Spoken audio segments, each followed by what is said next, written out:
Hey, everybody. Welcome back to another video. Yes, indeed. It's the T on MPD and relationships. Hello, everyone. To all of my new subscribers and new family members, hello. Hi, welcome to the tribe, all right? And to my tribe and family at large, welcome back. Thank you all so much for coming back and watching another video. Family, I want to thank you, first of all, for those that have been joining us on the Thursday night live stream. Listen, thank you all so much.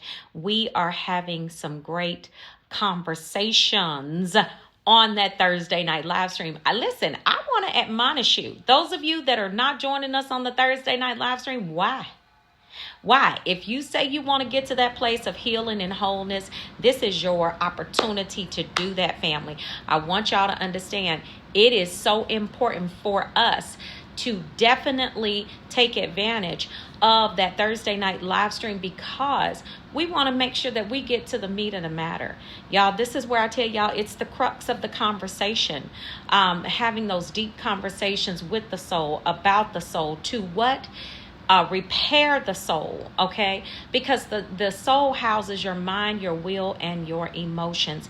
It is so important that you take care of your soul because at the end of the day, that for those of us that are believers, we know and understand that that is the thing that is judged, okay? In the end, it is part of your spirit nature, all right? So you want to make sure you take care of your soul. Take care of your mind, okay? Because your mind controls just about everything. I'm saying just about because those emotions are very powerful. Okay, they are very, very powerful, and that's why we want to make sure we have a healthy soul because the emotions are actually the most vulnerable part of the soul, and it's important to understand and learn how to master those emotions and ultimately master the soul. All right. So listen, I'd love to see your face in the place. Thursday nights we typically start around 5:30 p.m. PST. That's Pacific Standard Time. I'm on the West Coast, y'all, in Southern California. So I'd love to see y'all's face or your little profile picture in the place. All right.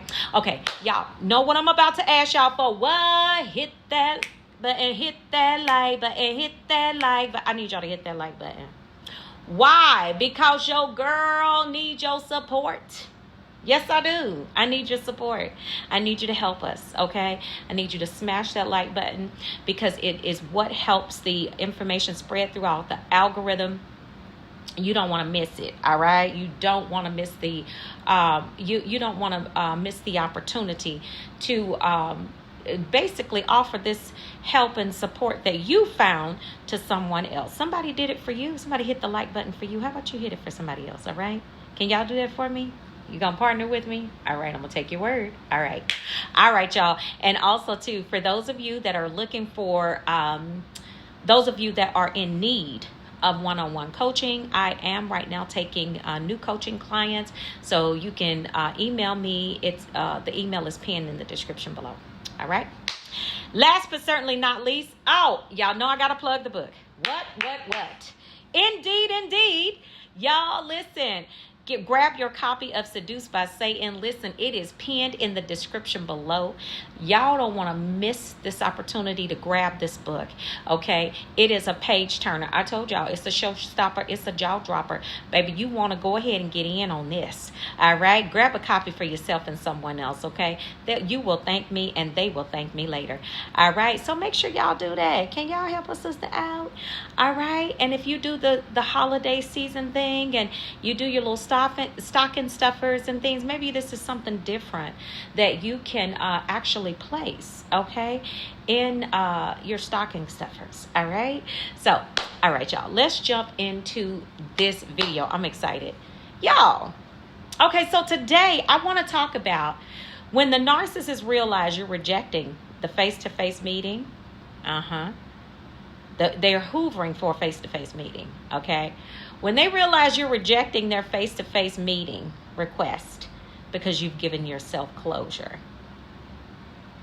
Y'all, I don't know what it is about these birds, but whenever they are trying to hoover you, when they know they messed up, okay? For real, when they know without a shadow of a doubt that they have messed up, they don't want to just hoover you. They want a face-to-face meeting. And I've talked about this before on another video years ago. But I want to talk about the fact that what do they really want in this face-to-face meeting? And, what happens when they realize you're rejecting their request? Because guess what, baby, I don't even need a face-to-face meeting with you because I gave myself closure, buddy. That's what I did. Okay? So, what happens though? What's going on in this dynamic?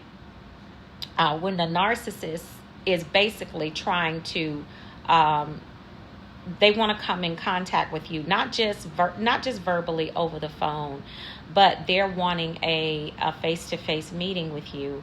And a lot of times they will ask for this after the discard.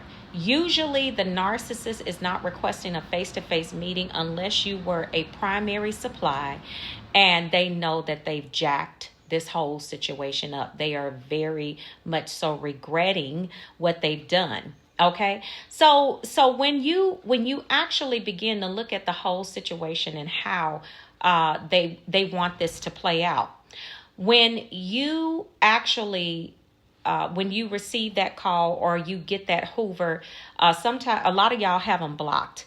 But when that narcissist is requesting the face-to-face meeting and you're rejecting that and they're hoovering, you know that they're hoovering, a few things is going on in their minds. First of all, for them to reach out and request that, basically either through a family member, sometimes they do it through proxy, sometimes they do it through the children, sometimes they try to send an email or whatever. But however you got the message, what they're simply trying to do in this situation is that they want to sit face to face with you because they understand the power of body language and emotions.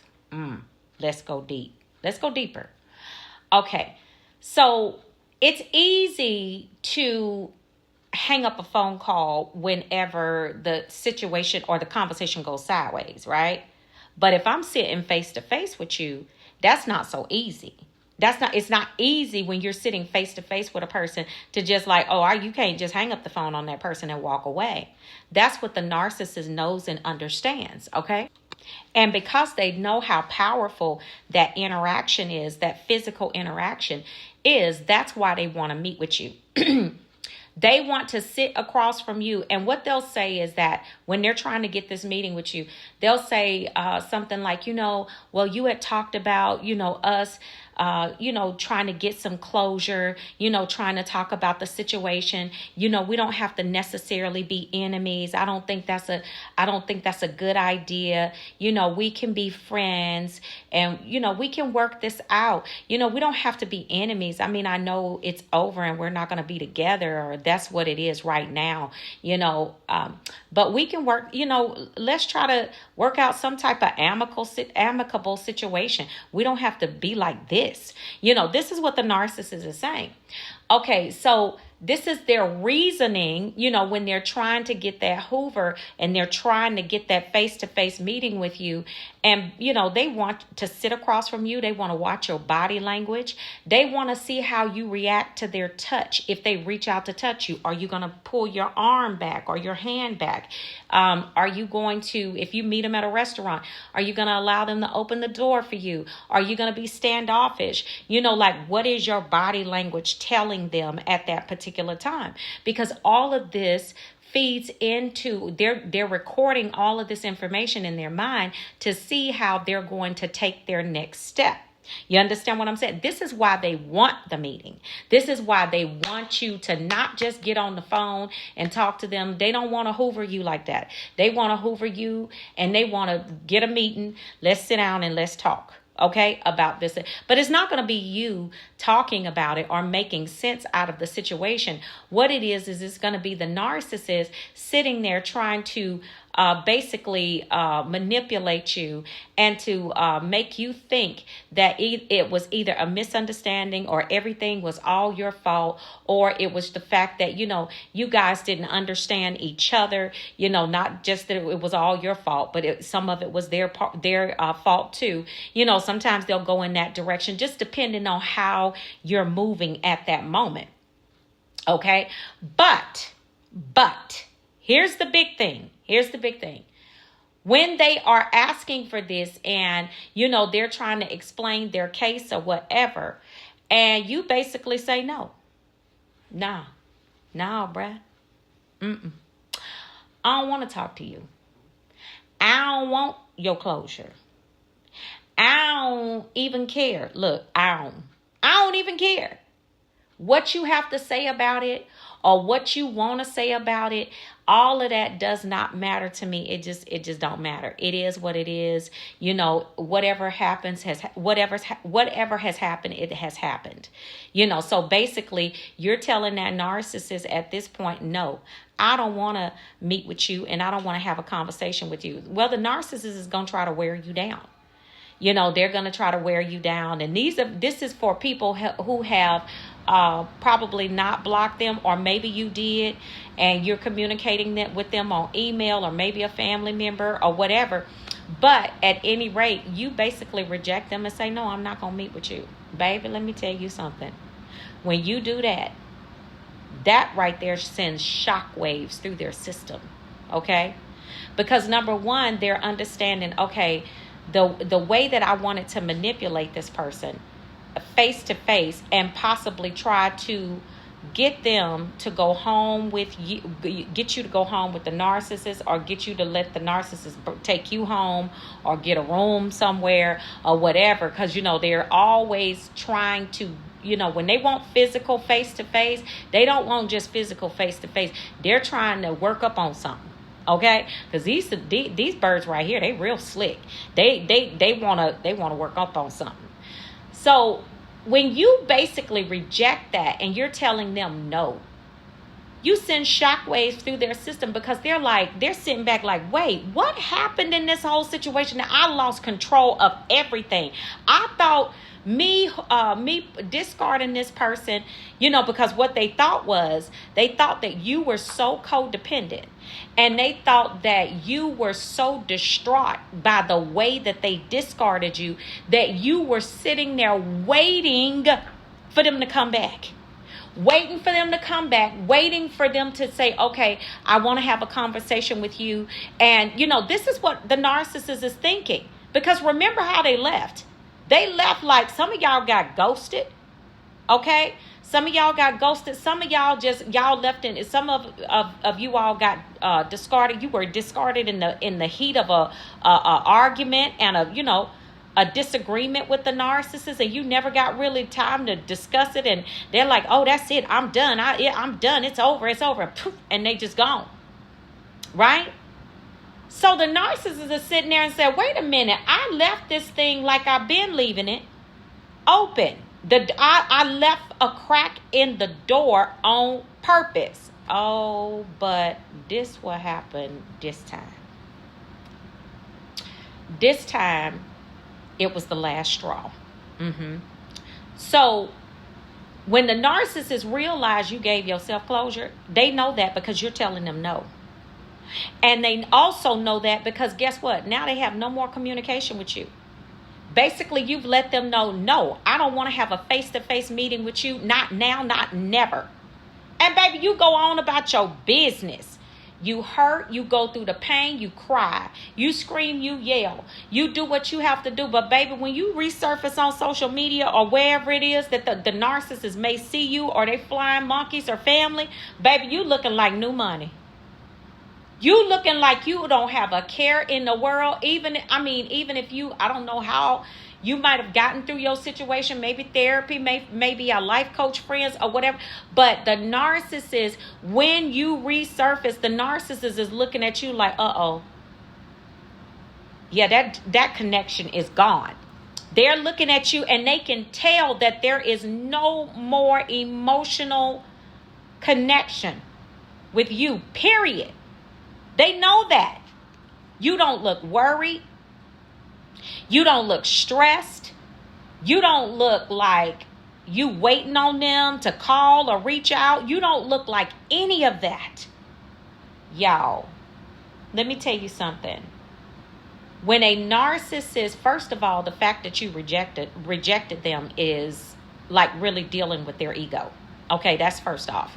And then second of all, the way that they left the situation and wanting you to basically, they know that you're going to want closure. They didn't realize that they had gone through the cycle, that you had gone through the cycle a few times. And guess what? You discovered this was a pattern, okay? And then when you discovered it was a pattern, that's when you made up your mind and said, no, I don't want any more of this pattern you got going on. I want off this crazy train. I'm getting off of this emotional roller coaster and this up and down merry-go-round. We are done. Okay? See, the narcissist didn't know that you had that in you. But baby, they know now. Yes, they do. And let me tell you something. That clown is over there shocked and distraught. Because the face-to-face meeting wasn't just to meet you face-to-face. It was to try to put the whole situation back together. Yes. Yes. Otherwise, why couldn't they just talk to you over the phone? No, they wanted to see you face-to-face. They wanted to see how you were going to respond to them trying to hug you, kiss you, touch you, all of that. Yeah. But this is what happens. You know what? They played the game and the game played them. Oh, well. It is what it is, isn't it? So, family, y'all, listen. Once you get rid of them, stay gone. Once you realize what's going on, stay gone. Okay? Please.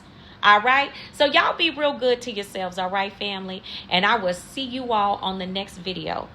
And I will see you all healed and whole at the top. Love you, family. Shalom. Peace.